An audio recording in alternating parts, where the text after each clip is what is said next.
بسم اللہ الرحمن الرحیم الحمدللہ رب العالمین اللہم صلی علی محمد وعلی آل محمد کما صلیت علی ابراہیم وعلی آل ابراہیم انک حمید مجید۔ السلام علیکم ورحمۃ اللہ وبرکاتہ۔ شیطان یہ جانتا ہے کہ اس کا آخری ٹھکانہ جہنم ہے، اس لیے وہ چاہتا ہے کہ اپنے ساتھ زیادہ سے زیادہ لوگوں کو جہنم میں لے جائے۔ اپنے اس مقصد کے لیے وہ انسانوں کے ساتھ بہت ساری چالیں چلتا ہے۔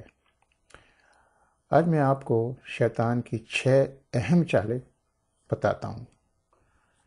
نمبر 1، شرک۔ شیطان انسانوں کو شرک کرنے کی ترغیب دیتا ہے، یعنی کہ وہ اللہ کی ذات میں، صفات میں، عبادات میں، علم میں، طاقت میں دوسرے انسانوں کو یا چیزوں کو شریک کرواتا ہے، یہاں تک کہ انسان ان لوگوں سے اور چیزوں سے اپنی ضروریات مانگتا ہے۔ شرک سب سے بڑا گناہ ہے اور اللہ تعالیٰ شرک معاف نہیں کرتا اگر انسان بغیر توبہ کیے اس دنیا سے چلا جائے۔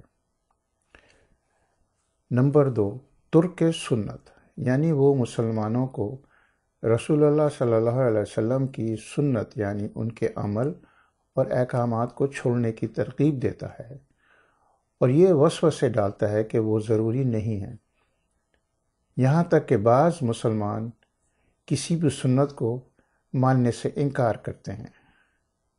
نمبر 3، شیطان لوگوں کو گناہ کبیرہ کرنے پر مجبور کرتا ہے، جیسے کہ قتل کرنا، غیبت کرنا، تہمت لگانا وغیرہ۔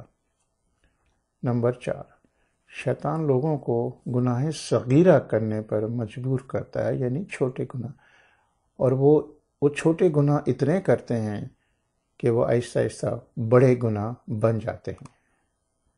نمبر 5، بدعتیں، یعنی شیطان لوگوں کو بدعتیں کرواتا ہے، اور وہ اس طرح سے لوگ دین کا حصہ سمجھتے ہیں، اور پھر لوگ ان بدعتوں کی توبہ بھی نہیں کرتے کیونکہ وہ سمجھتے ہیں کہ یہ دین کا حصہ ہے۔ نمبر 6، شیطان لوگوں کی عبادات خراب کرواتا ہے، جیسے کہ وضو میں، نماز میں آپ کا دھیان دوسری باتوں میں لگا دیتا ہے، یا پھر اپنی عبادات کو لوگوں کی تعریف کرنے کے لیے کرواتا ہے۔ ایک آخری بات اور یاد رکھیں کہ شیطان انسان کا بالکل کھلا ہوا اور سب سے بڑا دشمن ہے، اور اس کے مقابلے میں آپ کے انسان دشمن جو کہ اس دنیا میں ہیں وہ کچھ بھی نہیں ہیں۔ شیطان کی چالوں سے بچنے کے لیے آپ کو قرآن اور سنت کی تعلیمات ہونی چاہیے، تاکہ آپ کے پاس شیطان سے لڑنے کے لیے وہ ہتھیار ہوں جو اس کو آپ کو چاہیے، کیونکہ علم رکھنے والا ایک مسلمان 1000 بغیر علم رکھنے والے مسلمانوں سے بہتر ہوتا ہے۔ والسلام علیکم ورحمۃ اللہ وبرکاتہ۔